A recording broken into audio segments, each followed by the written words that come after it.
Welcome to Get to Know, the podcast that brings you creative careers unfiltered. I'm Morgan Williams, producer, art director, and your host. And I started this podcast because I was meeting brilliant people in the industry but had no idea what their job titles really meant. Each episode, I sit down with photographers, designers, creative directors, content creators, and more to unpack what their jobs really involve, the glam bits, the graft, and the everything in between. This is season 2 with brand new guests, panel episodes, and more honest conversations. I'm so pleased to be able to say that this season is sponsored by Capture One, the industry standard software for photographers. And if you're new here, season 1 is waiting for you. My guest today is a branding specialist who's been shaping brand stories from the inside out for the best part of a decade. Starting her career in-house at I Saw It First, she helped shape the brand from its early days and led creative on their headline Love Island partnership with ITV. Since then, she's worked agency side, launched music campaigns, gone freelance, rebranded, and is now building something completely her own with her creative studio, Cova. From corporate campaigns to creative clarity, we're talking about everything from personal reinvention to brand positioning. Let's get to know Kelly Johns. Before we dive in, a quick favour. If you're enjoying the pod, please hit subscribe. It's completely free, helps more people like you discover the show, and means I can keep bringing you honest, inspiring chats with some of the most exciting creatives out there. Thanks so much. Now, let's get into it. So, Kelly, thanks for coming on. Thanks for having me. You're a branding specialist. So can you give me just like a quick overview of what that really means?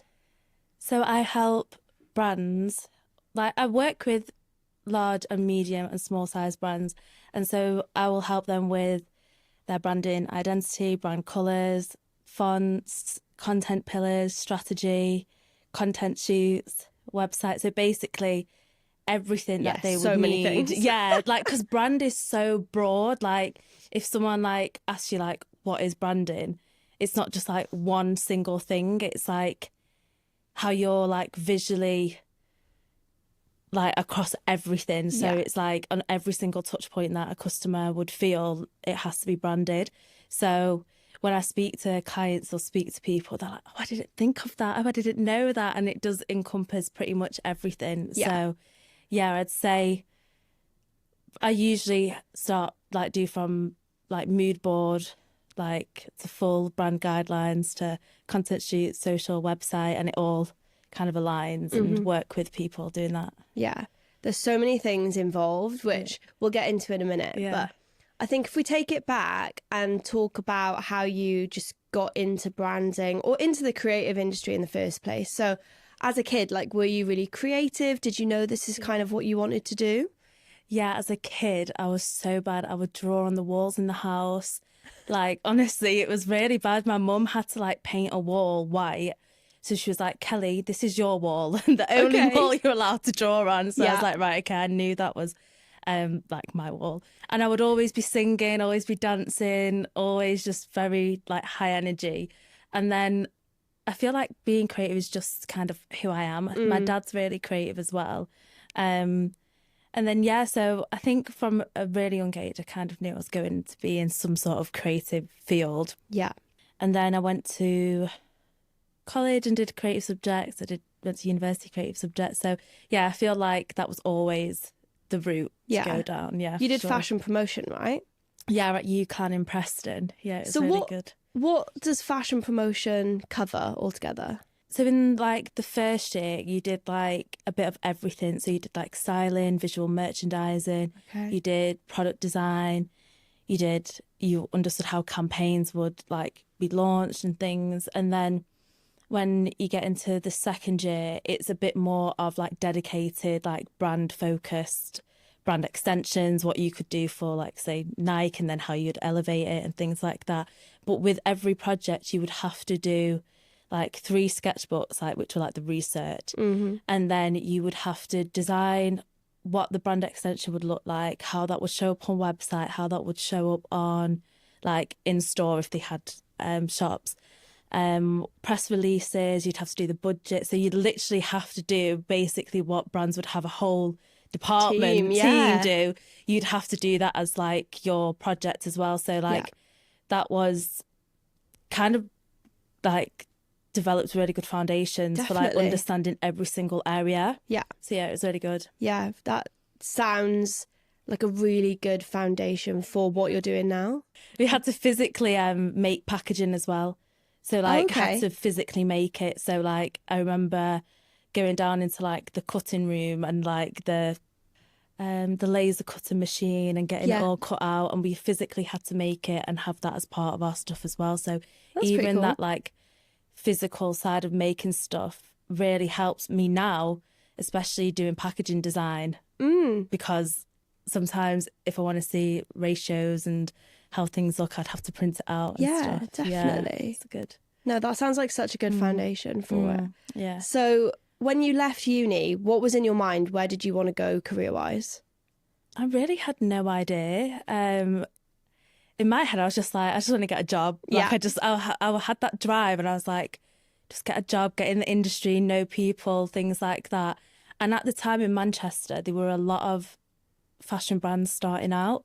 So you had like Boohoo was kind of just in its infancy bit, PLT, I think a little bit as well, and then there was I Saw It First, which isn't around anymore, but that's where I worked. Yeah. And there was a few more that were like kind of up and coming. So I think the job market was a lot wider to kind of step into.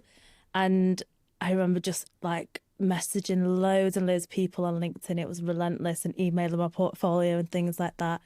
And then one of my friends worked at one of the sister brands of I Saw It First. And so then I got an interview there, and then we went to the same course, to the same university together. And then we always had this thing, oh, imagine if we end up working together in the industry. And then lo and behold, we actually did. So maybe we manifested Nice. that. I don't know.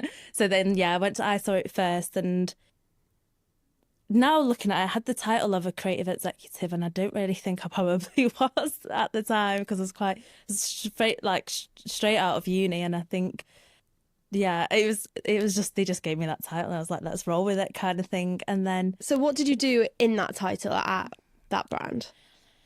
so at the time, they really didn't have any branding. So I think I designed brand guidelines probably about 5 or 6 times, like different ones. I worked very closely with one of the directors on developing what them brand guidelines would look like, and just kind of doing bits of everything really. I learned loads about like merchandising because I'd speak to the team there. Then I learned a lot about like marketing because I'd ask the marketing team about stuff. I kind of just tried to get into every area just so I had a better understanding. And I think because it was such a young brand, you could do that. No, it's such a good move to do that as well. Yeah, it was such a good because I think if I was to like say go back in house now and try to do that, it would be really difficult because like each department's so they're all integrated, but they're also so separate. And it really wasn't like that there. Like you could just not like move into a department, but you could speak to everyone and learn things. So I did like that. It was good. Yeah. How did that job evolve over the entire time that you were there? So I was the lead creative on the Love Island partnership, which was really good. And I think that came around because I spoke with one of the other directors. It was like someone's birthday, and we all had gone out like for drinks and things. And me and him just got chatting about stuff. And I didn't know at the time that he was the person that was kind of like deciding the team for the Love Island partnership, because I didn't know we had it. And it was like 2 days later, and then he pulled the team together. And I genuinely believe if I didn't have that conversation with him, I actually don't think I probably would have got it. Not because of my lack of skill or anything, but he didn't really know me. He knew other people in the creative team and stuff. So yeah, that was really good. I think I built a lot of commercial awareness through that, especially when you're handling an IP. It's, you have to kind of make sure that it's fair for both parties involved, how everything's presented, and there's balance in the creatives and it meets both guidelines. ITV are quite strict, so you have to make sure that it's like really in line with them. And yeah, it was tight deadlines all the time. Like we'd get little tasters of what happened in Love Island the day or like a few hours before the actual show would air, and then we'd have to create all the designs and assets. Oh my gosh, so that we were on really? top of all the other brands. Wow, that's a super tight turnaround. Yeah, because that was part of the like partnership that we got kind of that exclusive insight a little bit, so we could hop on it quicker than other brands. So yeah, that tight turnarounds like that, but it was kind of what fast fashion was all about, really. Exactly. Yeah. But I guess you shaped all of the what that was going to look like before obviously you got any of the like sneak peeks and all that kind of stuff. Yeah, we had templates and things. Yeah. So can you talk to me about how you shaped that branding from the beginning? Well, the whole team kind of worked on it as well. I think it was definitely a collaborative approach. Each team member created like their own mood board and things, and then there was some that we liked and others, some that we didn't, and we kind of just brought it all together. And I did design the logo, the lock-up logo, that was kind of, it had like the I Saw It First I heart and then the Love Island heart. And that got used across the partnership of the 2 or 3 years that it ran. So that was kind of like a staple. Amazing. Like branded, asset that was used pretty much like on everything. And when you say that you designed that, did you actually create the final logo as well? Yeah, so there was lots of different options, and there were so many before we did it. And I remember being on the phone with ITV as well because we needed to get it signed off, and because the licensing team has to sign it off as well. So they was on the phone with me or someone on the creative team, and I was making the changes as they were telling it me so that we could get it signed off as well. Gosh. Because it just had to be correct. Yeah. So that was like, now I'm getting all the flashbacks for it. But yeah, I remember that. So that was, I would say, that was the biggest part of that. But in terms of the actual branding, I'd say it was a collaborative effort from the team, but it was also my job to make sure that branding was consistent across of the whole partnership as well. So if something wasn't right, we've got to change that, and things. Yeah. How big was the team working on it? Because we had like key people from each department, so they must have been, I would say about like 8 or 9. It's not a huge team. No, not really, no. And then obviously the actual creative team, there was about like 5. So like we'd have the meetings, I'd brief things back to the team and then like distribute the work and things. But yeah, it was a really small team. Yeah, quite a small team. But that's quite an exciting thing to be part of because, well, it was huge, first of all, but also having such a small team and kind of you being the lead in that, you really get to drive it and like all of your ideas be heard and all of that kind of stuff, which is the dream sort of role, really. Yeah. How did you feel like landing that role? I know it wasn't straight out of uni, but it wasn't long out of uni. No, it wasn't. I don't know. Like, I think as well, like, I was just like, at that time, I was just, if I had to work late, I'd work late. Yeah. If I had to do something, I'd do something. Nothing ever felt like a no to me. Yeah. I was just like, yep, sure, let's go. And I was just that way. So I think in my head, it was just a bit like, okay, then what's next? Like, come on, let's keep going. So, it did feel good, and I did feel really proud of myself because I think I was quite young at the time, and then to have that and to kind of like be trusted with it as well was like a really, like, it's a good thing to be proud of. So I think, I definitely felt proud. Now looking back, I probably felt a little bit overwhelmed maybe because you think you know so much then, but then now if I was to do it, it would be way smoother as well. Yes, so, but it's with experience, you learn things and stuff. But yeah, no, I'd definitely say I felt proud. Yeah, for sure. What would you say your key takeaways are? When I first got it, I was quite protective of the having the role in a way. And so I think where like I really wanted to include everyone and not make anyone feel left out. I think when you try to please everyone, it's really hard to get loads of things done. Yeah. So I think the key takeaway would be maybe to learn more about management. Okay. Like I was still quite young at the time, so and I didn't really have any experience doing that.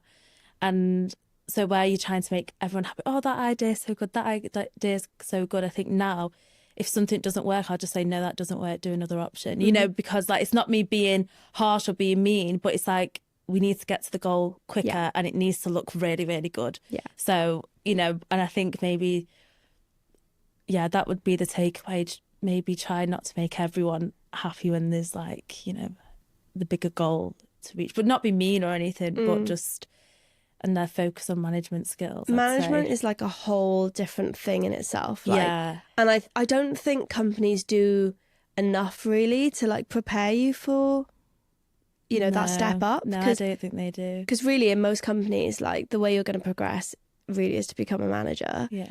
But yeah, you need to be able to learn how to like manage multiple like different personalities, Yeah. whilst also getting all of the, you know, deliverables, like the job done. Yeah, it's And a lot. It's a lot to do. Yeah. And especially like when you've come from a creative background, like you were the one actually putting that branding together. Yeah. As a manager, generally you take a bit of a step back from that as well. So true. It's really difficult, like just to be thrown into it and expected to know how to manage it all, Yeah, especially it when was you a were really lot. young. Yeah. But I mean, I think you did a really good job from what, you know, all of the public saw. Yeah. Like it looked amazing. Yeah. And at the time it was like the pinnacle sort of like worked at the brand. time. Yeah, Yeah. exactly. So I think, it was obviously done really well, but internally I'm sure things in hindsight always could be better. It's so true. Like things in hindsight, like if I was to look back now, I would have operated things a lot differently just from being now at a different level of like maturity and things like that. But it's all I wouldn't know how to act now this way if I didn't have that experience either. Yes. So it all kind of like has something that comes from Absolutely. it. So yeah, but I agree with the management thing. There needs to, like, if you get that role, go on a little course or something. Yeah. To help and things. Yeah, for sure. And then after I Saw It First, you went into an agency, didn't you? Yeah. Tell me about that experience. So that was actually with one of the directors from I Saw It First. So they had lots of like different like sister brands, and they wanted like an agency to also help like with all the other brands that they have, but also onboard new clients and, you know, like do lots of other branding and content and things like that.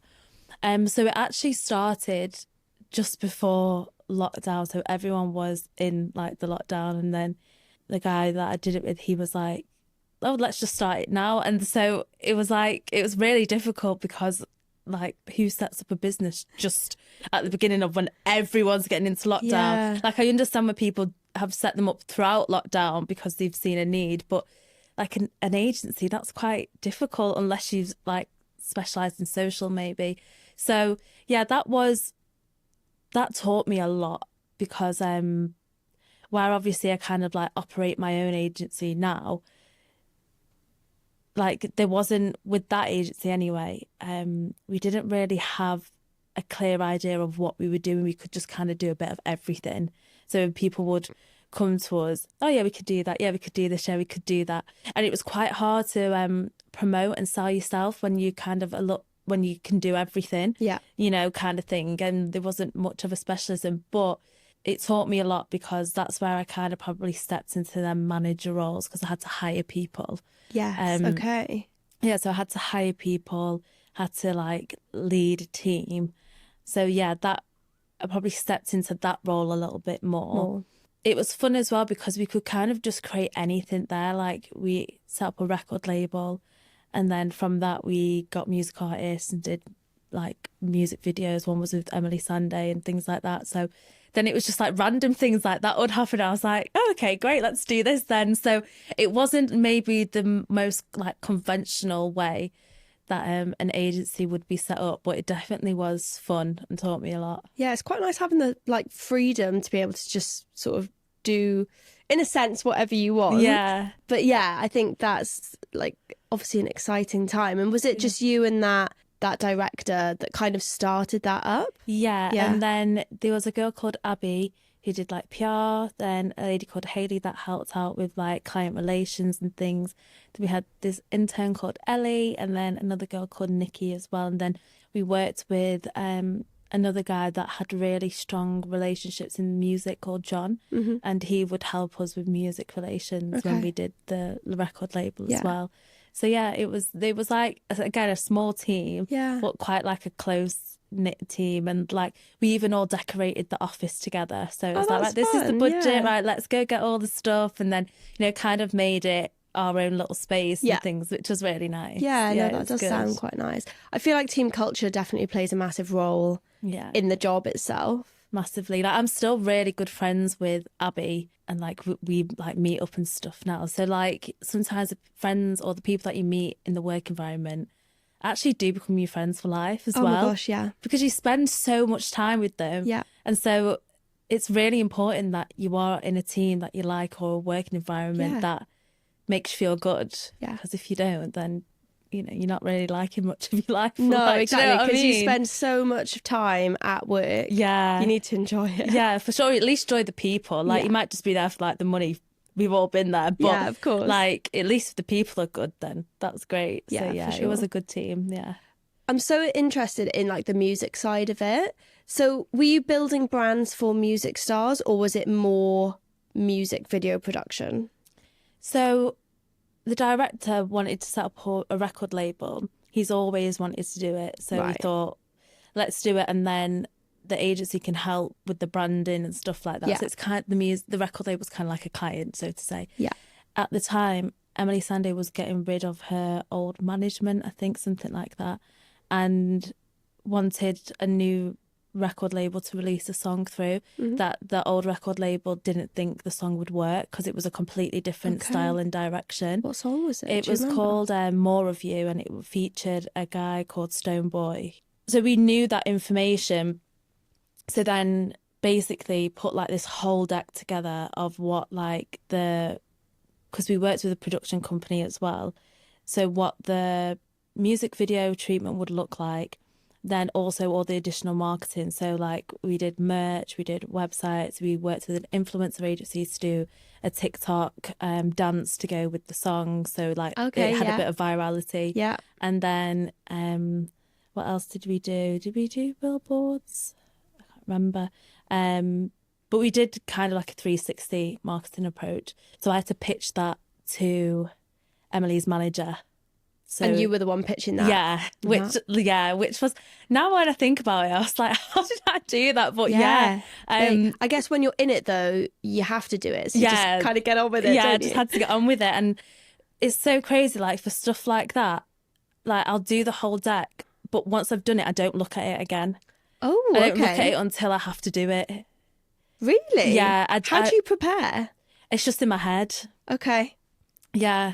Like I think because the more I look at something, you're going to pick holes. Yeah. And I think everyone's already checked over it. It's all good and everything like that. I might give it a little glance over. Yeah. But in my head, I've gone over that deck so many times that I'll just show up and I'm just like, right, let's go. Because otherwise, get too in my head. Okay. But yeah, that was that was really good. And then after it, they were like, yeah, let's do it. And so then we did, and we actually came to London, did produce the whole video and the TikTok trends. Yeah, it was like the whole thing, all the press stuff as well. So getting her onto playlists, and I did the artwork for the actual album and stuff. Yeah, it was a big project. Yeah, a really big project. Yeah. And were you doing all the graphics yourself, or were you working with like graphic all designers? The graphics myself. Yeah. How do you find doing all of that? I just love it. It's just like you just get creative. I did lots of different options and then sent them over, got her feedback, got the team's feedback, and then just went with what they liked, and that was it. And then the merch as well, again, she wanted to tap into a slightly younger audience, so it needed to kind of feel wearable but still branded to the song, not just like the name of the song, because no one's going to wear that. No, exactly. So it was just I just like doing it. It was just a mix of loads of different elements that I had to design the website and stuff. It was just, I just got really into it. It sounds really interesting. Yeah, like it was a good fun. project. Yeah. What's the difference between doing the branding for like a music artist compared to a commercial client? That's a really good question. I think with commercial clients, there's not a massive personal element to it.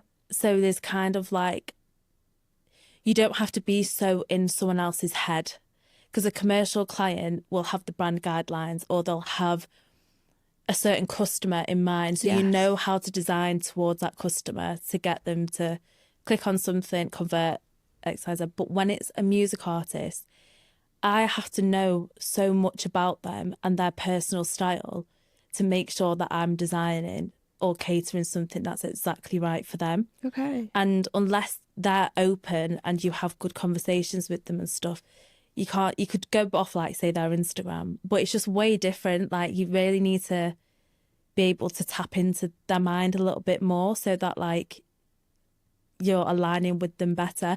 And sometimes if people aren't always as open, that could be a little bit difficult. But I think that would probably be, I guess you tap into the mind of the audience with commercial branding, but there's more trend focused led stuff and things like that. Yeah. Music is a lot more personal to the artist. So how do you get to know the artist? Do you actually spend a lot of time with them? No, but I feel like I'm really good at sensing people. Okay. Like, and after a few conversations with them, I'll just know.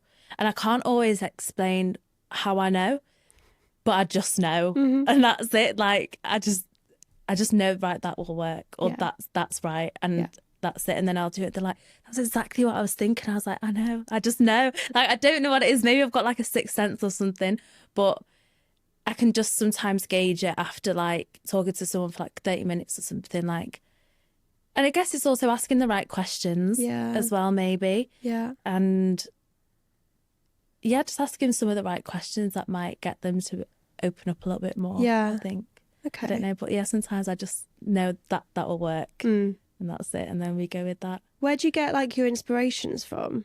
I don't really know, to be honest. I look at obviously on the general things like Pinterest and Instagram and stuff, but I feel like my brain's just always operating, it just doesn't switch off. So I just sometimes films, or sometimes if I'm out I'll see something, or I'm like actively like look around me, look at posters and things like that.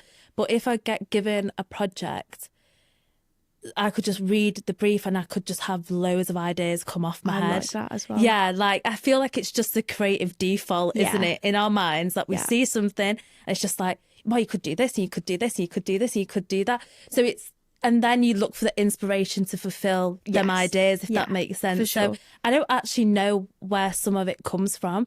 It's just how the brain operates. It's just there. It's just there, but you have the same thing as well. Like, you you'll be doing something, but you could do that. Like, it's just how it goes. I don't know. Sure. Yeah. Where do you get your inspiration from? Or is it a bit the same? I think it's just like the world around me, like, and also having other conversations with, like, I had a creative director on the podcast as well. She said the same thing. Like, obviously you've got your typical things which help, which is like Pinterest and Instagram and all those kinds of things, but generally it's just like the world around you, things going on, and like cultural things, traveling, documentaries sometimes, or like you said, speaking to other people. Like, as soon as like you get some creatives talking, that's it. You've got a whole business idea that you're walking out the room with. Like, do you know what I mean? Exactly. So, I guess people as well. Yeah. Okay. Sure. So after that agency, didn't you take like a little break then? So I did freelance for a little bit, but I just didn't take it very seriously, I don't think. Yeah, I had a few clients here and there and stuff. I had a little bit of a break. I did a bit of studying, a little bit of travelling. And then, I think, I don't know, like I didn't have my business head switched on when I went into freelance. Yeah. What made you move into freelance? I just didn't want to work for anyone. Like, I didn't want to work for anyone when I was in college. Yeah. Like, I was like to my mum, I'm not going to university. I just want to have my own business. Da, da, da. I think because my parents had businesses as well, I was just like, that's it. I just want to have my own business. Don't want to work for anyone. Da, da, da. But I think it's really good that I listened to my mum when I went to university, because I made some great friends, got all the experience, and it landed me the jobs I got. But I think the freelance world, it felt more glamorized than what it was when I went into it as well. Like, you see everyone posting and it's like, oh, freelance this, freelance that. And then when you get into it, you're like, oh, is this it? Like, is this how hard it is? Like, what? Yeah. So I think the idea of it at the time was way better than my execution. I can't say that now because my execution is way different, but at the time, my execution was probably pretty poor. It's so funny because I feel like we're quite similar. Like, I've never really wanted to work for anyone. Both of my parents are self-employed. That's probably where that's from. Yeah, like, I mean, slightly different to you, but when I graduated, I mean, I did get a full-time job for a year and a half in a photo studio, but it was just photographing kids and it's not what I wanted to do. So I did learn some things, like, don't get me wrong, but then I went freelance, and exactly like you, I was just like, this is really tough. Like, I'm doing lots of cool things, but I'm not really earning any money. How do I get the good paying clients? Yeah, literally. That's, and like all of that was so hard. So so you went away for a little bit and then you kind of came back with your business mindset in place, right? So talk me through like how you even came up with Cova Studios and like how you put it together. Yeah, so like after I came back, and at the time I was studying a little bit, and I was just like, there was two things that were so worlds apart that I needed to pick one and focus on it. And the one that I needed to pick was the one that needed to make me money because, you know, that's what I needed. So when I started freelancing, I was like, I can do this, I can do this, I can do this. But I was speaking in a language to people that only I understood or other creative people would understand. Right.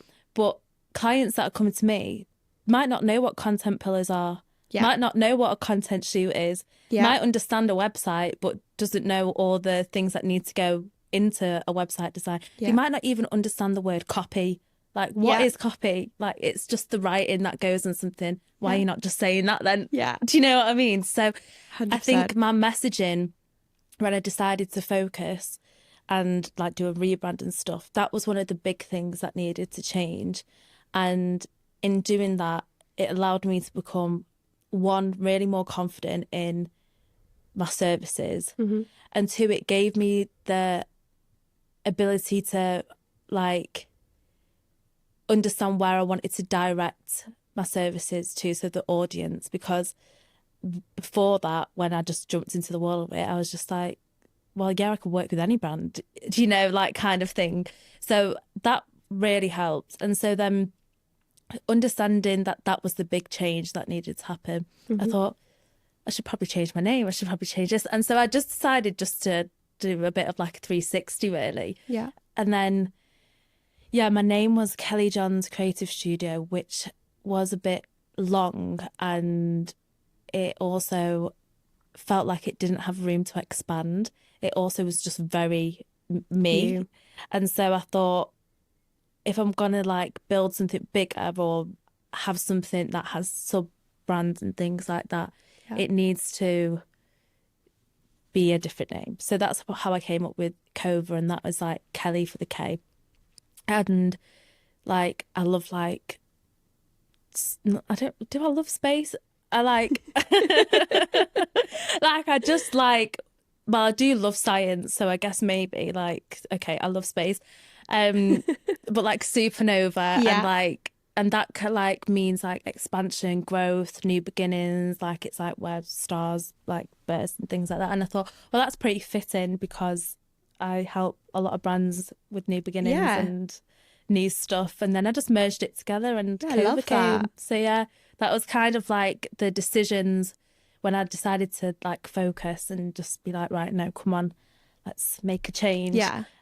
So I'd say they were the two big things that really kind of helped me like skyrocket a bit. Got all the space references, but I don't know what's wrong with me. No, I think it's great. And all of the branding that you've done for yourself looks really, really good, which obviously for a branding specialist or branding agency, just like puts you ahead of the rest, really. It's what you like need to show off, isn't it? It needed to happen, that. And I think the feedback that, like, I've recently got a new client, and she said to me that she was looking on Instagram for people with branding, and she was like, even though you don't have a lot of followers, your branding stuck out across everyone else's, so that's why I've messaged you. And I thought, oh, that's so nice. Like, it gives me reassurance and makes me think, oh, well, everything that I did was worth it because people are seeing it and like, for sure. Oh, okay, like this looks really good. So I'm like, right, that's great, you know. And I knew at the time that it was right, like when I did the content shoot, when I did the videos and things like that, I remember one of my friends saying to me, like, how do you know this is going to work? And I was like, I just know. Okay. Like, I just know. I can't really explain it to you. I can't You've got the sense. Just trust me. It will work. Yeah. So, just jumping in quickly to thank the sponsor of this season, Capture One, the tool trusted by professionals around the world and the one I've relied on since day one. Whether I'm producing a shoot, working on edits or reviewing on set, it's always Capture One that I'm opening first. If you want to give it a go, and you should, you can get 30% off for the first year of the all-in-one subscription with code Morgan30. It's valid until the 1st of June 2026. Full details and the link are in the show notes. Now, back to the episode. yeah. And so how it long did. ago was it that you bought Cova Studios? February. So it's not been Not that long at all. No, Yeah. no, it's not been long. That's No. really good. Yeah. Because who have you worked with since then? So I have worked with Iconic London. I'm working with them currently. Mm-hmm. And then I work under White Label at an agency, so I can't say their name. Sure. And then I've been working with a horse farrier called Sam Draycott Farrier. Cool. They do like kind of like cool press stunts and things like that to their audience. So yeah, I'm helping them launch a few products. Then I do have 5 new clients, all starting their businesses from scratch. So I've even helped one client develop their actual business name. Mm-hmm. So one's in supplements, one's in fashion, one's in lingerie, one's in jewelry, one's a music festival, and then another one is a water company. All very different. Yeah, such a variety of clients. A variety. So that's all really kind of like coming to fruition since my rebrand, because people have seen my stuff. And I've done ads as well, which work really well, which is something that I never used to do. Mm-hmm. But I get quite a lot of leads from there as well. So when you say you do ads, is that like Facebook and Yeah. Instagram ads? Yeah, so I watched a YouTube video and my friend helped me set it up, and then Nice. yeah, I just I love how do you that. just figured that out. Yeah, through YouTube. yeah. I just thought, oh well, let's try, because Yeah. he does it for his business, and then I just thought, oh, can you teach me? And Yeah, then yeah, he yeah. did, and then it helps. Like I get For like sure. I could do one ad and I get maybe like 7 or 8 inquiries, which is pretty Amazing. good. Yeah, really good. Especially if, like, say 4 of them convert, then I've made my money back on the ad. Yeah. So it's great. What kind of ad are you putting out? Is it like a video or a graphic? At the moment, it's just a graphic. So it's just a static, it's like a picture of me with my glasses on. And I just create the copy, and then it's just like, I just make it really clear and list the services and like maybe just put the brands I've worked with. Yeah. And that's about it. Just really simple, as if like someone, like as if my dad was reading it kind of thing, like he doesn't know what some of that stuff would be. So it has to be dead simple and stuff. So yeah. I feel like that's the thing. You need to be dummy's guide sometimes. Yeah, like even literally. though I'm sure people know like what you do as a branding specialist, but Yeah. just putting it out there plain as day, everyone knows exactly what they're going to be getting if they inquire with you. Yeah. So It's literally needs to be that simple, because I did one that was super creative. That was like, I spent loads of time on the graphics and it didn't perform as well. yeah. And because it was too messy, wasn't clear enough. So yeah, now I just think less is more. Yeah, for sure. Yeah. So would you say the majority of your clients have come through the ads or from other ways as well? I would say it used to be about like 90% referrals, but now I would say it's probably like 70% referrals, maybe 30% from the ad. So yeah, a lot of my clients have been from, like, the Iconic London was just through knowing someone that knows someone. Yeah. The agency was knowing someone that knows someone. Yeah. And so yeah, I get referred quite a lot. Yeah, that's really good though. Which is also why I think like people should definitely go straight into industry once they finish uni and not go straight to freelance. Yeah. Because I think I've got a lot of them referrals because I've been in the industry and met lots of people. And if I'd gone straight freelance, I doubt that would have happened. It would have been way harder. I'm So, glad you said that because I 100% agree with you. Yeah. Yeah. Yeah. I think Like it's when I was important. freelance photographer, I was very optimistic. It's going to work and all of this. But I didn't make any money because I didn't know anyone. Yeah. And that's how I didn't get any jobs. Yeah. And I think like a lot of your work, referrals and stuff. Yeah. Now, because, yeah. now, because especially with photography, like you go on like one shoot and then another person's doing a campaign. Oh, I know this photographer. Exactly. You just get brought in on everything. Exactly. And it's through connections. So I think, and it's not, you can't just like sometimes message people on LinkedIn and be like, oh, I know this person. No, you have to be in it, you know, like and actually meet them and stuff. So Totally. you get that with being in industry. Yeah. So do you go to like networking events or anything like that to actively like expand your network as well? Not really. I think sometimes when you are doing everything alone, you kind of do get caught up in that like tunnel vision of, right, I'm just doing this alone. And it's not because you don't want to go out and meet other people. It's just that like you are that like one man band kind of thing. It's hard to fit it all in. It's hard to fit it all in. So I would love to like meet more people and go to networking things. But if I had my way, I would show up to a networking event in a tracksuit. Like I'm not like, I don't like, I just like to be chilled all the time. So like where like, and I don't know if I'd always feel like myself at the networking events, do you know, like not necessarily like it would be like a smart tracksuit or I'd look somewhat smart cash. But like like I don't like, I love what you're wearing, but if I had to wear that to like a networking event and feel like really businessy, that's just not what you'd get from me every day. Okay. Do you get what I mean? I mean, I love dressing up. Like a power suit is like my go-to. It looks really good. Thank you. Yeah. But I will be honest, most days, I'm there in a hoodie, just like on my sofa, chilling out when I'm working from home. Literally. And it is always good to show up and like represent yourself and things like that. But I don't know if some of the networking events feel a bit too businessy. But I do think it's important to go out and meet new people. But I think sometimes you can meet people. Like I was in my Uber like a few weeks ago and I got talking to the Uber driver and he was telling me that he had his business for like over like 30 years, had over 600 members of staff.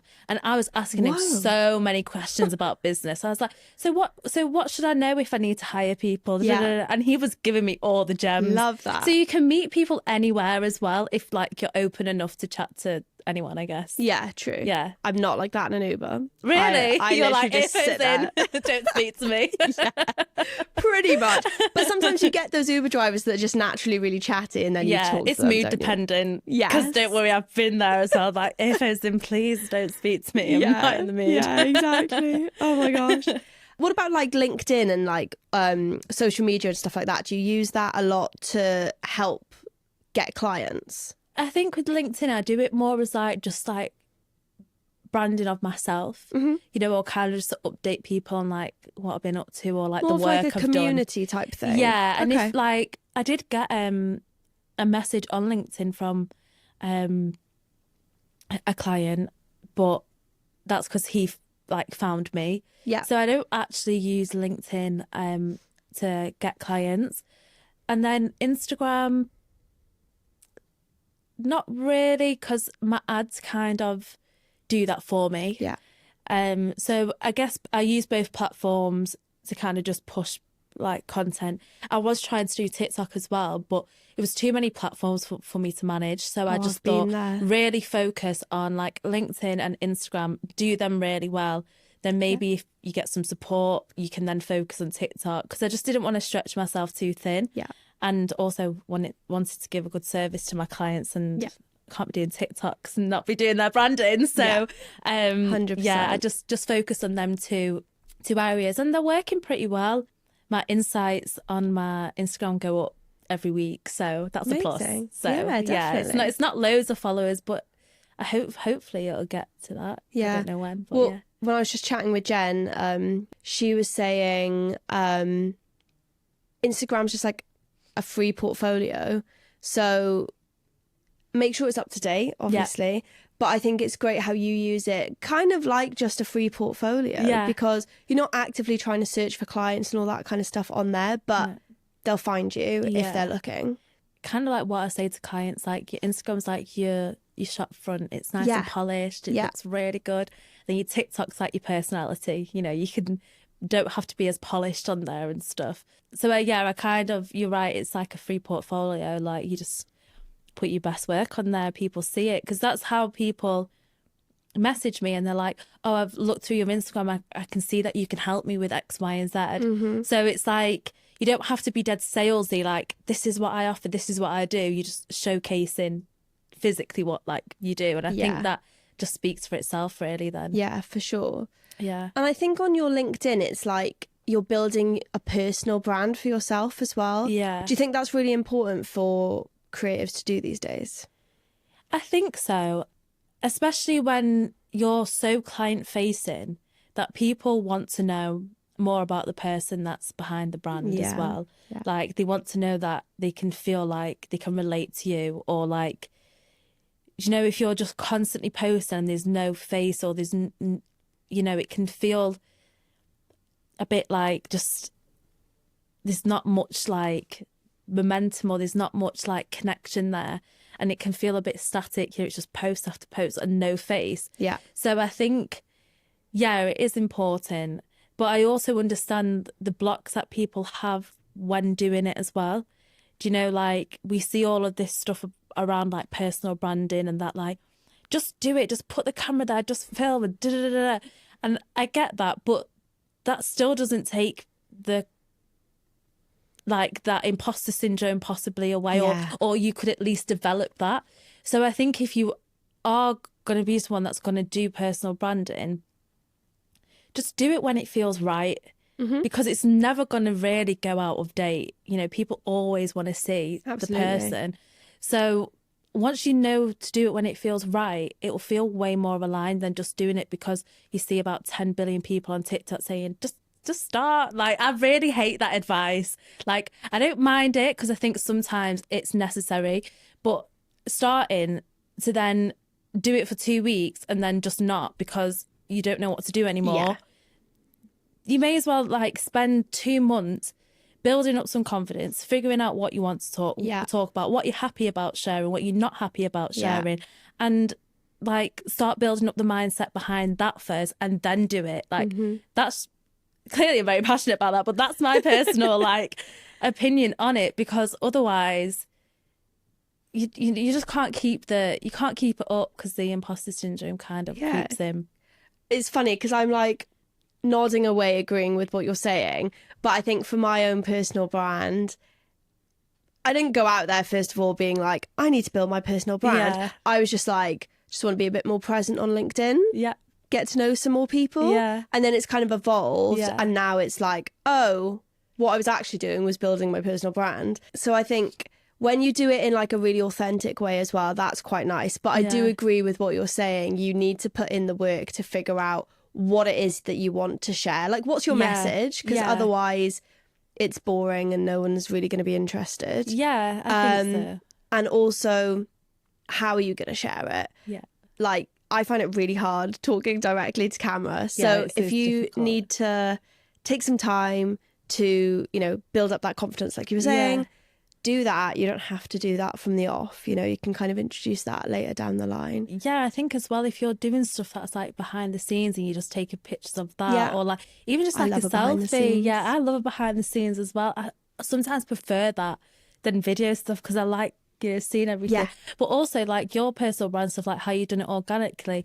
I told my friend today that I was coming here and the name of the podcast. She was like, oh, with Morgan, I think I follow her. Oh my gosh. And I was like, oh yeah, because I think she's seen it because of what you've been posting. So, you know, people do see stuff, you know, like they do see it. So, you know, like that's also like, you know, good like testament to you posting your personal brand people and are stuff. Seeing it. So yeah, you just never know. Like, and that also just comes with a bit of consistency as well, which is always quite hard to do. Like, really hard to be consistent. Yeah, it is, especially when you're super busy. It's quite hard, but it or is when you're feeling unmotivated. Yeah, that's it as well, where that like creative block's just there, or like you need a few days to not be on the screen and stuff. I hear that. Let's talk about creative block then. So when you're actually working with clients, how do you overcome creative block because you've got a deadline? Well, I think sometimes I either go for a walk.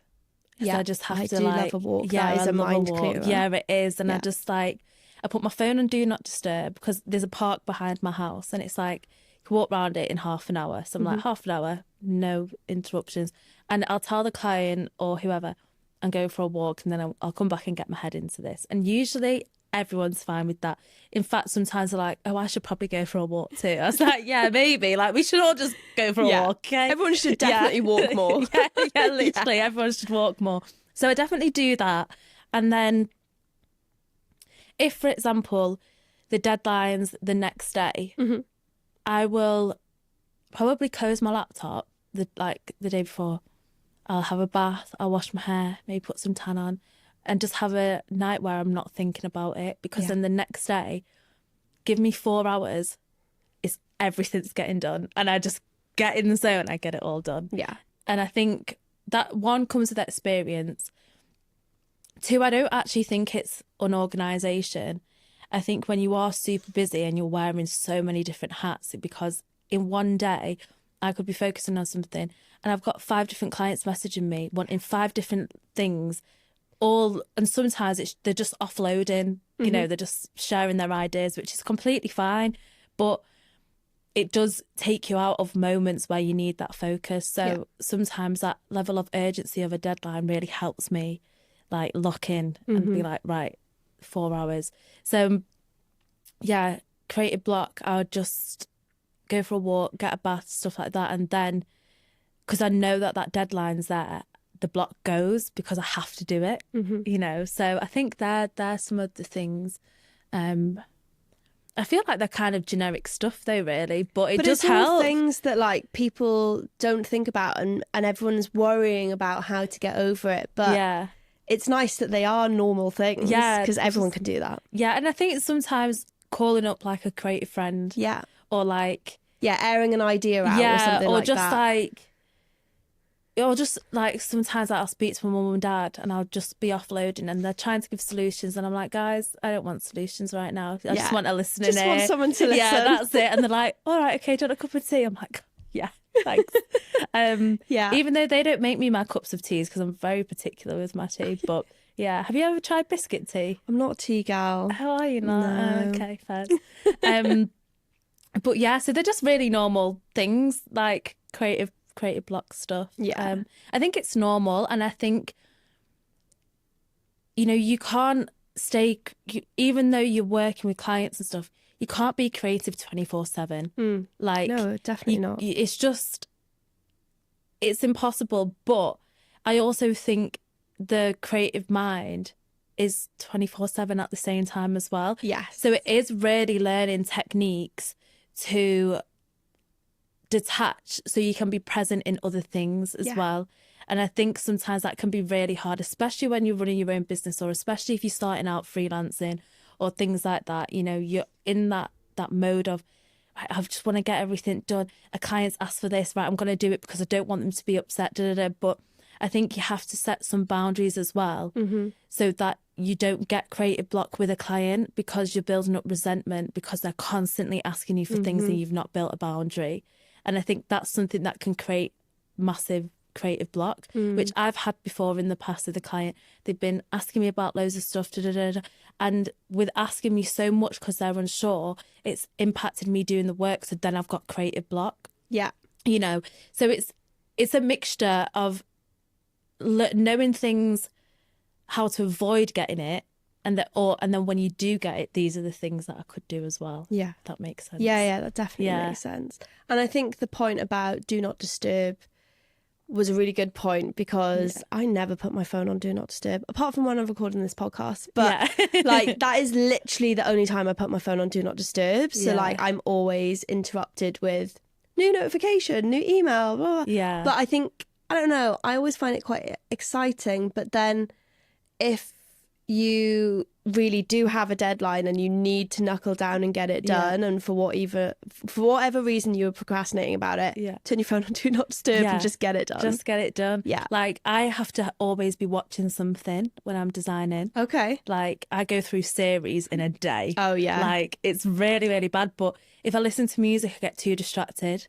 So that's interesting that you get distracted with the music but not the TV. Yeah, it's almost like I can block out what they're talking about, but I need sound around. It's really weird. But I still know what's going on in the series, kind of thing.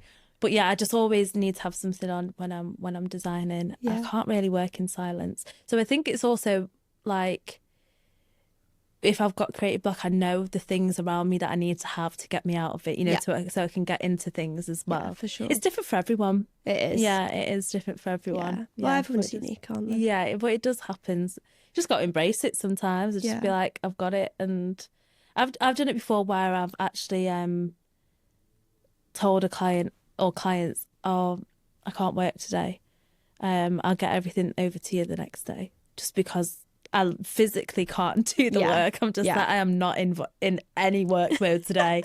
And that's also the luxury of having your own business as well and working to your own time. If clients are fine and, you know, you can say, can we move this to tomorrow or this to then? For the most part, they are, unless it's like super urgent. But at the end of the day, we aren't saving lives. No, exactly. So that is my favourite piece of advice for creatives. Yeah. You're not saving lives. You don't need to do something straight away or get that stressed out about it. Because it creates burnout as well, doesn't it? Absolutely.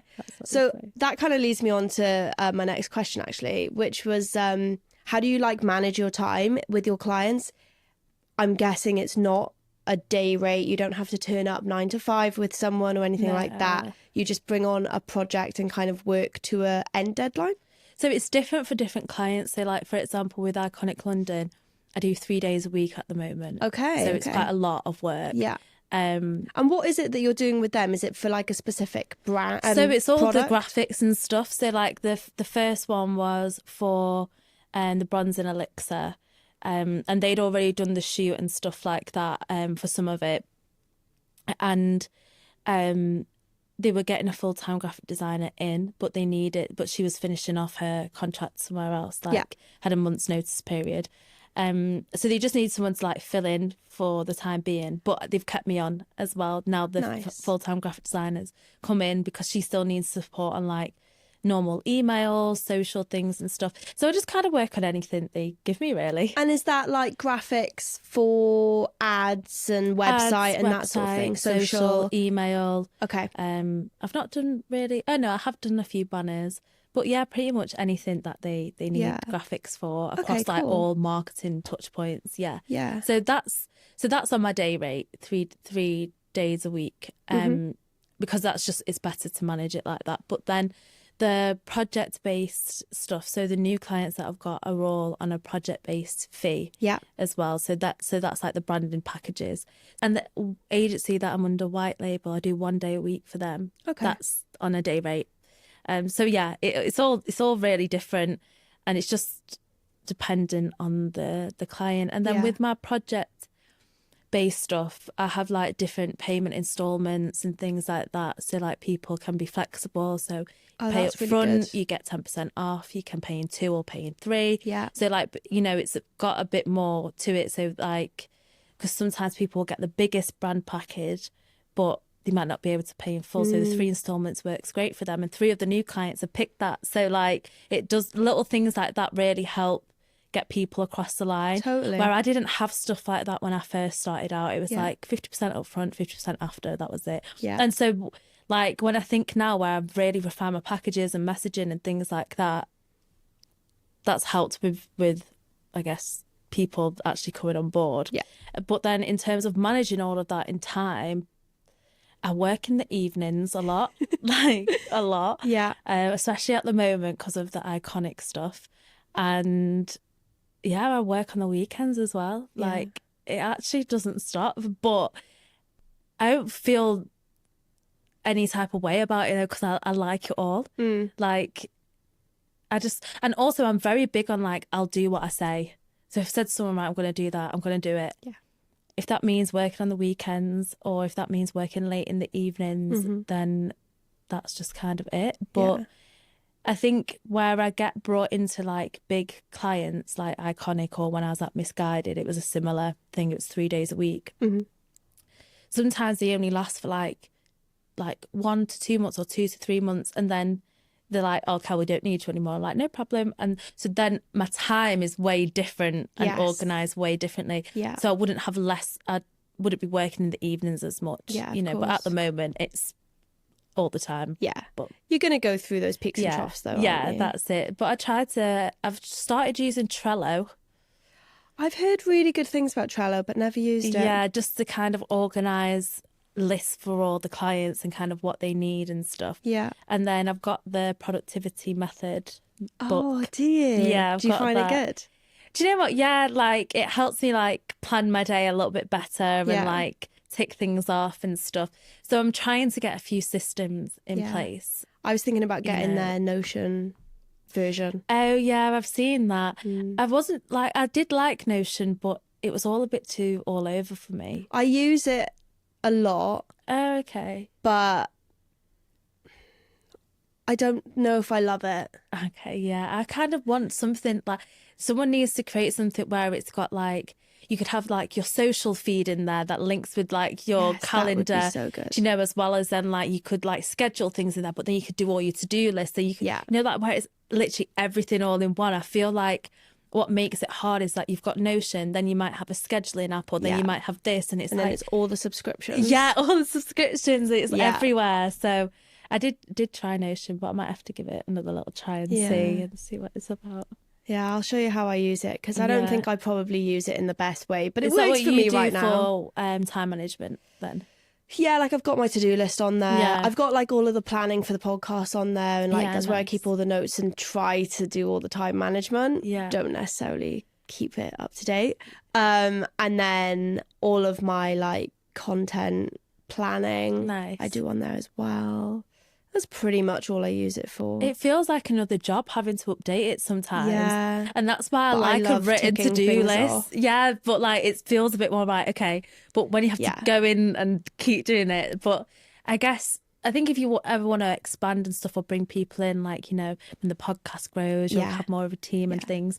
So you kind of need to start building these systems now. And that's kind of what I'm realising, that my time management probably does need to be better, because if I was to bring someone in, they can't be working evenings the same way that I am, but they would also maybe help me not be doing that. So very true. Yeah, they take some things off your plate. Yeah, but there does need to be a system. I am big on systems, but I'm more. It's just it changes. Yeah, you've just got to be flexible. Yeah, 100%. So talk me through a kind of end-to-end brief. So like, say a new client has come to you, and they say it's a new brand, one of these new brands, right? They want you to help them fully from the start. Can you talk me through like the whole process of how you go about doing that? Yes. So they'll send like an inquiry. I'll send over a message and say like, oh, this sounds great. I'd love to hear more about your goals and vision. Are you free for a quick chat? And then we get the chat like locked in. It could go from like 30 minutes to an hour. Usually it's around an hour, because you really want to get some deep insight into what they're talking about and things. And then from there, I send over the branding package link. So that's got like the 3 branding packages that I offer. And then I say, like, if you've got any questions, ask this. And then usually people come back and they want the second or the third one. Can I butt in there a sec? So with your packages, are they're set packages with a price? You don't charge bespoke prices for different people? So, like, I can create bespoke packages. That is no problem. Like, for example, in one of the packages, a lot of people are wanting packaging design, which isn't actually part of it, but I can swap it out for something if it takes a similar time.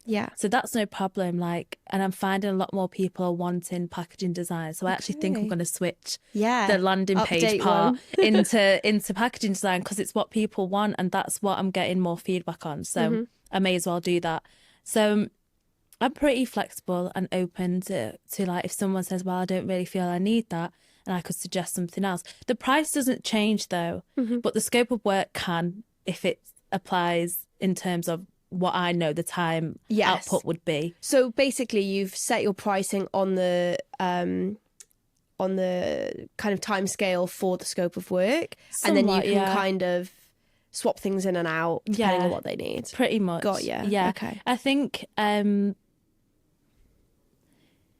like, you know, you could be really like strict and be like, no, this is the package, this is it, and stuff like that. But I actually think it like discourages people to actually want to work with you. I think it's nice to be flexible. Yeah, it is. I'd prefer to be flexible way more than not. Even if sometimes it can come at the slight detriment of like I'm doing a little bit more than what I said I should here, but I've got a new client. Not like a new client that's taken like I'm doing way more, but it's still okay kind of thing. Yeah. Okay. So yeah, usually people will go for the second or third package. All of these clients have gone for the third one, which is great. And so then from there... And is the third one the biggest one? Yeah, the biggest one, cool. Which has really surprised me because when I first started freelancing, people were going for like the first one, which was obviously the lowest one. Yeah. Because my messaging was so poor and my packages weren't packaged in a way which felt desirable enough. So now, like changing all of that and the importance of messaging and, you know, making things super clear, it's meant that everyone's gone for this higher one, which when that started happening, I was like, oh, okay. So like it does work, like, you know, if you are clear with things. So the process then, I usually create like, so they can send over all of their inspiration to me and I send over a list of branding questions. So this could be like, if your brand was to have a personality, what would it be? Who are your competitors? What colours do you like and don't like? Describe your brand in like 5 words. It's just a mix of all of these questions and they answer all of them. So then I can get some really good insight into where their head's at, what their goals and visions are. Yeah. And then sometimes they send me over the mood boards of what they're thinking and stuff like that. So with all of that, I develop 2 brand mood boards that I send over to them. And this is kind of like the initial stages of me kind of showing them like this is the overview of how you'd look. So sometimes that could include like lifestyle imagery, model imagery, product shots. And then I kind of annotate it to show them like what this all kind of means. Get all your ideas out, basically. And stuff.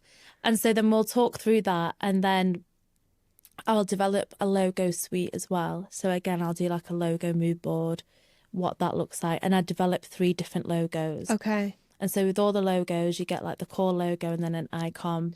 And how much do those 3 different versions like differ from each other? They'll differ quite a bit because there needs to be a variety. Yeah. Also, I'll create logos that they might have not sent as inspiration because I think something else will work better as well. I think it's my job to execute their inspiration, but it's also my job to guide them in a direction that I think will also work as well. And if I wasn't offering different alternatives, I don't really think I'd be doing my job correctly. Sometimes you get some people that will do branding for people and they'll just execute exactly what the person wants, which is fine. But if it could be better, or if this is something that could be slightly different, or this is another alternative, or this is what I've decided, or this is what I think could work. And then they see it and they're like, oh my gosh, that really does work. I feel like I've done my job. Do you know, as well? So 100%. The logos all differ and they vary. And if they don't like them, no problem. Back to the drawing board. But for the most part, everyone always picks one of them. Right. So that's good. And in that logo suite, you get what the colours would be as well. So how that logo looks like in situ with colours. And so once we've kind of finalised the mood boards and the logo suite, that's a really good basis to start like building out the whole brand book. So I've got another question just to butt in. When you like do the colours and the fonts and that sort of thing, is there like a set number of colours or fonts and that, you know, all the bits that go into it that you generally work towards? Like, is there kind of a golden number that you should be working with, or does it just vary for everyone? I think sometimes it varies on the brand, because if you've got quite a minimal brand, for example, like I try to do six colours in a colour palette. So like you might have your 2 primary and then like your 4 secondary. Yeah. That can all like work together.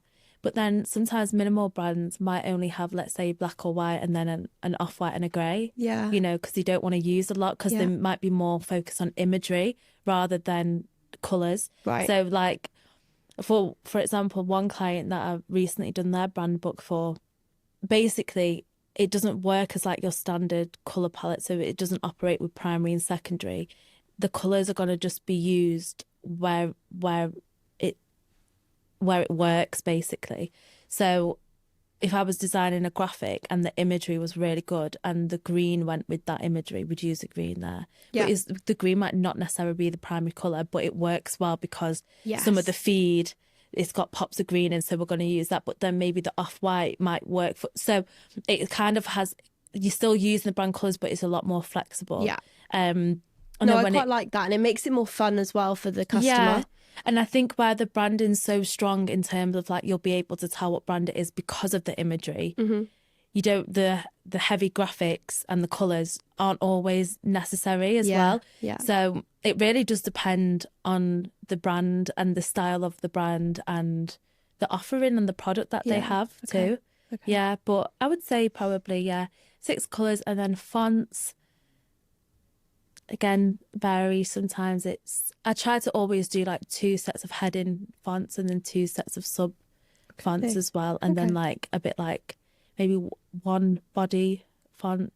What, so you're looking at like 5 fonts? Yeah, altogether? or 5 or 6. Depending. And then with the fonts, you have them all like laid out, and then doing like another page of how they all work together. Yes. And things like that. So like, and then put them into action, so mock-ups and things like that. Yeah. Makes sense. Yeah. So that's kind of what builds out your brand book then. Yeah, and then so we do like brand mission, brand values, we do positioning statements. So how, if like you was to speak to someone, you'd be able to say your brand in 1 sentence. Points of difference, so like USPs. Then we do customer profiles, so like your overall customer profile, and then I always break that down into a really detailed customer profile, so like what their aspirations would be, challenges, what their name could be, what they have for a job, what their income would look like, shopping habits, all of that. So if your audience is male and female, you'll get both, or if it's just female, you might get it within the age range. And then SWOT analysis, so strengths, weakness, threats, opportunities, and then look at competitors. So I do 3 competitors, strengths, weaknesses, and then from their weaknesses, how the client can turn their weaknesses into their strengths, basically. Okay. And then what else? Brand statements, so, and like key claims as well. I'm trying to think of this brand book. There's so much that goes in it. And then you've got the visual, hefty documents, aren't they? Yeah, this one's like 45 pages, the one that I'm thinking of in my head. And then you've got the visual identity. So you've got the logo, with the brand colours, you've got mock-ups of the logo like in graphics and stuff like that. Mm-hmm. Then you've got social media applications, so what the highlights would look like, what a potential grid would look like, what the logo looks like, the bio, what that would be. Oh yeah, I forgot tone of voice as well is in there. That's a big one. That's a massive one. How could I forget that? Tone of voice, customer pain points as well, and what the solutions would be. So it's a really, really detailed brand book. And tone of voice as well would cover copy and imagery? Yeah, I guess so. Like, I guess you could use a tone of voice to influence how you create the imagery as well. But yeah, all the copy. So I'd put examples of like how the client could speak to their customer also through the problem that they're solving as well. Yeah, nice. And kind of just like so if it was like clear and modern tone of voice, what that would look like, or if it was fun and playful, what that would look like, kind of words to use and what not to use and things. So, but this also comes from the branding questions that they give me and having really detailed like brand kickoff calls with them and finding out pretty much everything that I need to know as well. And so, yeah, the brand books are really, really detailed. And then, yeah, it ends with visual identity, which usually has social media, logo, colours, fonts, do's and don'ts, and then packaging design. Do you just send it over, they look at it sort of in their own time and come back to you? Or do you actually set up a meeting where you go through all of it? Set up a meeting and go through everything. Yeah. And then can you have like revisions off of that book as well? Yeah, so there's 3 revisions that they can have. Okay. But for the most part, they've never been 3, which has been good. Yeah, and great. I do send it beforehand. Like I might send it the day before and then we'll set up a call the next day. Yeah. So they've got time to digest it and ask any questions, but I'll always go through it and talk them through everything. Because I think that's just important. You can add more stuff to, like, oh, well, I've done this for this reason and this image is here for this reason, X, Y, and Z. Yeah. But yeah, on that big package, there's 3 revisions. So, like, if they don't like certain things, it gets changed. And once you've done all of that work and it's been accepted and they're putting it into action, do you tend to get involved in anything past? Yeah, so a lot delivery. of like clients at the moment, they're asking like, so can you do like content shoots? So I was like, yeah, so I've got packages for content days. So you can have 4 hours, 6 hours or 8 hours. And what's included in that? Is it you shooting or do you get a team in? So it's like, so some of it I'll get a team in, depending on what exactly that they need. So if it's like social first content, I can do all of that. Yeah. And then if it's more like product shots or like photos for like fashion and things like that, we'll get a team in. So from that, I also edit all the video content and like social first. So that's part of the packages as well. And because I think there's probably nothing worse than if you're not a creative person, getting given a load of videos and pictures and not having any idea what to do with it. 100%. You know, so like it was way better for me to edit that for them and say this works for this works for that, you can use this image for this. Yeah. So that's included in the price, which a lot of people appreciate. Yeah, that's amazing. And then so I get asked to do like, so all of the new clients anyway have asked for like a content shoot and then website design. So I'm kind of looking at a package currently to combine the 2, I think, because that's what a lot of people are asking for. And a lot of people are feeding back to me, they just want to work with one person.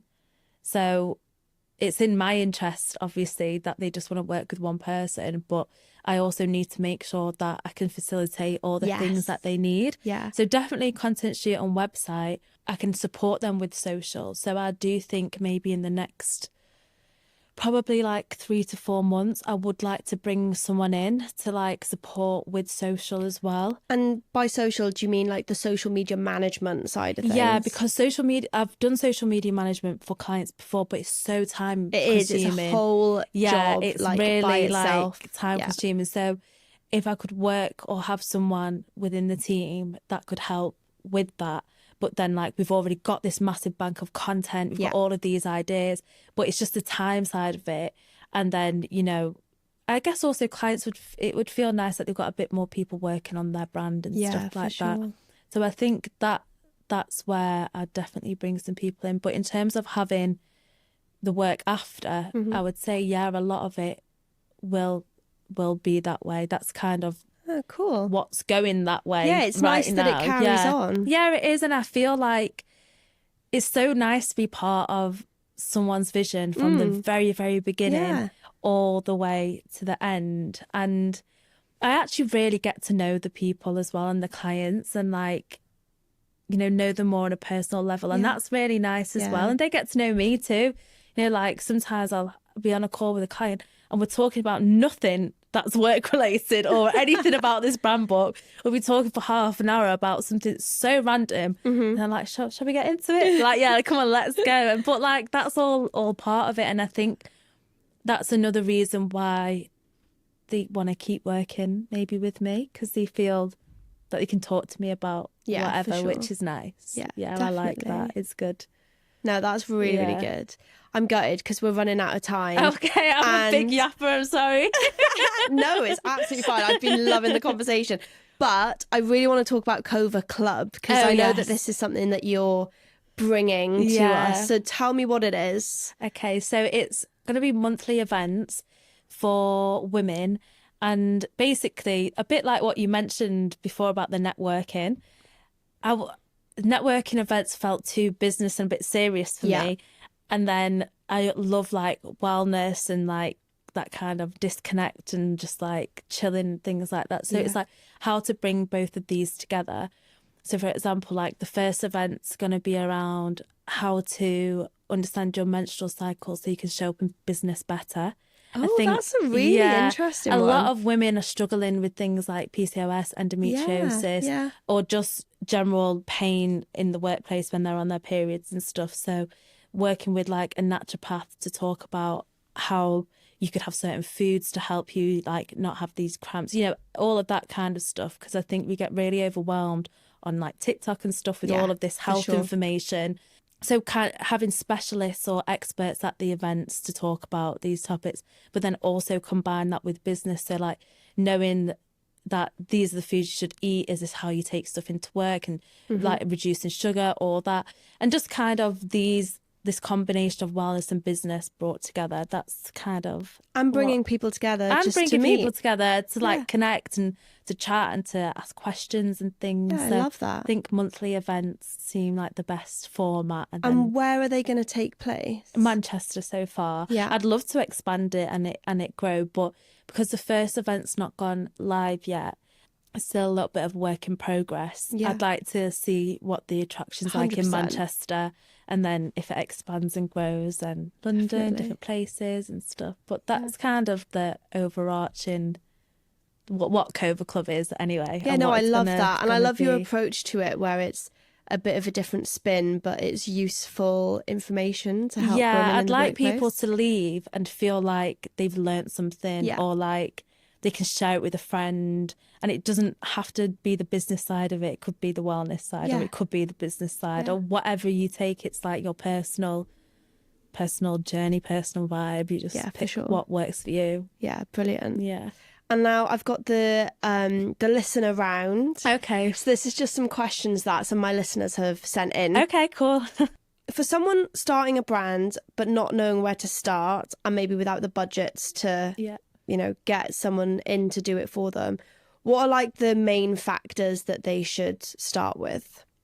I would say a strong product. I know that's not necessarily branding focused, but it does help influence the branding. Yeah. Competitor research, kind of see where you would look different in terms of what's already out there on the market. Create a mood board of like what you want the brand to look like. Out of that mood board, colour pick some colours that like are from that mood board. Great so idea. Then you've kind of created a colour palette. Yeah. Then from there, on like the next page, you can look at some fonts that you think work really well, or that are different to what's already out there. Just list loads of them, write the brand name in it, see which grabs your attention, see how that looks like. Then take one of the images from the mood board and put the logo on the top of it. And then you can kind of start to see maybe how it would be built out a little bit. And so that could be like a good starting point, like trying to get things in action. And then in terms of like budget wise, you could always speak to someone and get a logo created. And some people do them quite cheap maybe. And then I would say watch some things on YouTube. Like if you don't want to spend money on a website, there's loads of Shopify YouTube videos that you could watch. If you can use Canva a bit, you could definitely use Shopify. So maybe just educate yourself, watch YouTube videos. I did that with my ads and it works. So you could do it with Shopify. There's so much that you could do, but I think that's maybe a good start. What's one thing you've learned about business that you wish you knew sooner? Be more decisive. Oh, okay. How do you mean? We've all got ideas and stuff like that, and I would ruminate sometimes on my ideas just as like a creative person, but if I'm gonna decide to just do it.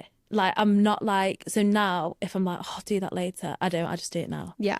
I'm just way more decisive, and it saves me so much time. Yeah. So I'd say like decisiveness, and just I've always been like straightforward, but I think being more assertive, but not in like a rude way, has helped a lot. Yeah. Makes Okay. people understand the position you're coming from. Yeah. And you get to the goal way quicker. Yeah. Okay. Yeah. What are your go-to tools for work? Photoshop, Illustrator, Dropbox. I do use Canva because some clients like to use that because they've got flexibility on it. I use Later for social media. My Notes app is my go-to. I love my Notes app on my phone, but on my on your computer desktop, as well. my Notes app. Oh, that's got everything. I do in love there. my Notes app. Yeah. And then other softwares I use like Shopify. I guess lots of different softwares. ChatGPT, use that quite a bit. I just recently did like a bit of an AI course, and I'm going to learn a little bit more about AI imagery and stuff, just to kind of see how to use it. I think quite a lot of it does look a little bit fake, but I just kind of want to get a bit more of an understanding. But I'd say they're my go-to. I use WhatsApp all the time, actually. I speak to all my clients on WhatsApp. I send the important stuff on email, but like if I was designing something for a client stuff, and I wanted to take a picture of it or screenshot, I'd send it in quickly, but can you just give me feedback quickly on this? It's way quicker. And also, people that aren't in the industry world maybe won't have Slack or stuff like that. Yeah. So like getting a client to then download Slack to have an app, no, it's too hard. It's too hard. Like they're just going to be like, what is this? Like, do you know what I mean? And then I'm going to spend time having to explain it to them and stuff. What's that? And the last one, what's your advice for someone who keeps wanting to change their branding every 5 minutes? Okay. So I kind of did it backwards. So I did my content shoot before I did my branding, because I wanted to get a bit more of the essence of who I was in my pictures as well. Right. So I think maybe if you're struggling with the branding and like fonts to use or what to design and things like that, maybe just have a really good bank of imagery that you could just use. And then with that, you can then see what fonts work well with the imagery as well. Because that's kind of what I did. And then I played around with like, oh, I really like this one, or I really like that one. And then it kind of just built out from there. I didn't approach it like how I do it with my clients, because it's so personal to you. Yeah. Like you can get really in your head about it. I also picked one of my favourite colours, which is blue, even though I'm wearing green today.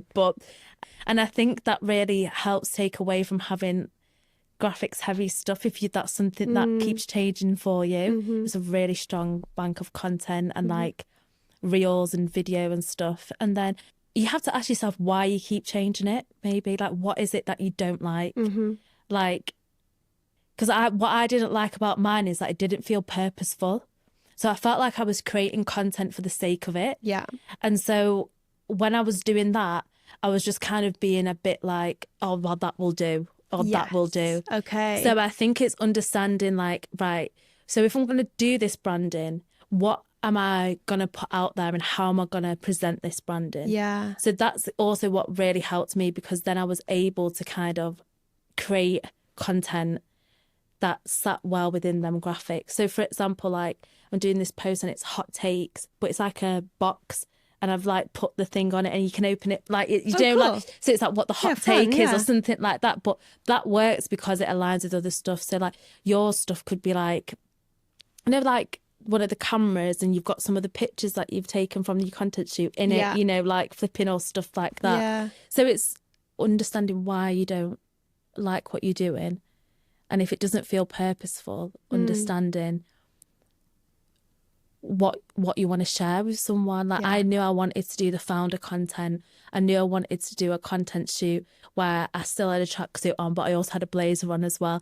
I wanted to do behind the scenes stuff so that people would get to see more of me. I've done that from the content shoot. So it was that. So like maybe looking at what do I want people to know about me, that can really help you.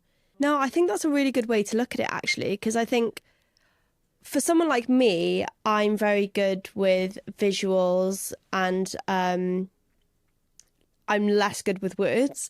So I think for someone like me who's the same, doing a shoot definitely would help just pull everything else together. Yeah. Whereas I think traditionally maybe people have thought are taught to think about like their mission first and all that kind of stuff, which is more like wordy. And I think sometimes that develops as you go, isn't it? So, I think so. Yeah, I think that's quite a good way to do it, actually. Yeah, because you don't want really graphics heavy stuff when like you're a photographer. Yeah. Do you know what I mean? Or like you work in production. Like you could even get like a t-shirt with like your logo on the back or something, or like a brand thing that you say. And when you're on set, can you take pictures of me? Like, and ask people to do it for you. So then you can start posting about that and things. And it's just, I think that's the best way. I think also that's how people will always see you. So like having that through your Instagram and stuff. How long did it take you to pull your personal branding together? About a month. Okay. Yeah. So I guess for non-branding specialists, maybe like 2 months? Yeah, I'd say so. Okay, because I think that's another thing that some people maybe go, oh, I want to launch this now. Yeah. I need to pull this together in a day. Yeah. Or maybe like a week. Yeah. But, you know, they do it fast, whereas actually it does need to have a little bit more thought going into it. Yeah, it needs to have time, and like only you are rushing yourself. Yeah. Like I didn't tell anyone I was doing it either. Like I didn't tell anyone. I maybe told like 2 people because I hate having too many opinions. And I also knew that it was right. So like I just didn't want anyone to sway me from anything. Fair. So I was like, I'm not going to tell anyone. And then I just did it, and everyone was like, oh, okay.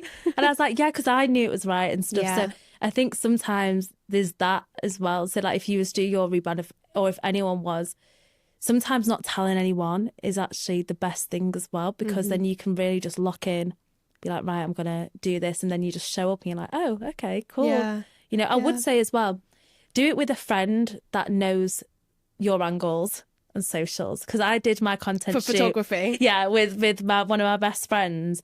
And she's a social media girly. So she was getting all my angles, and then I did content for her, so then we swapped it over. Nice. We also went halves on the photo studio as well. You save a bit of money too. Yeah, nice. Also tap into industry friends or people that you know. So if like you're someone that doesn't know anyone in industry, like ask your friends to take the pictures of you, or like boyfriends, girlfriends, whoever, and just lean on people. I think like when I did my founder videos, it was my friend who's a videographer. Okay, amazing. I love how that spiraled off into a massive conversation. No, amazing. But yeah, I think we've covered everything and more than I expected us to. So thank you so much for coming on. Oh, thank you for having me. This has been really fun. I've liked it. Good. I'm glad you enjoyed. Yeah, it's been really good.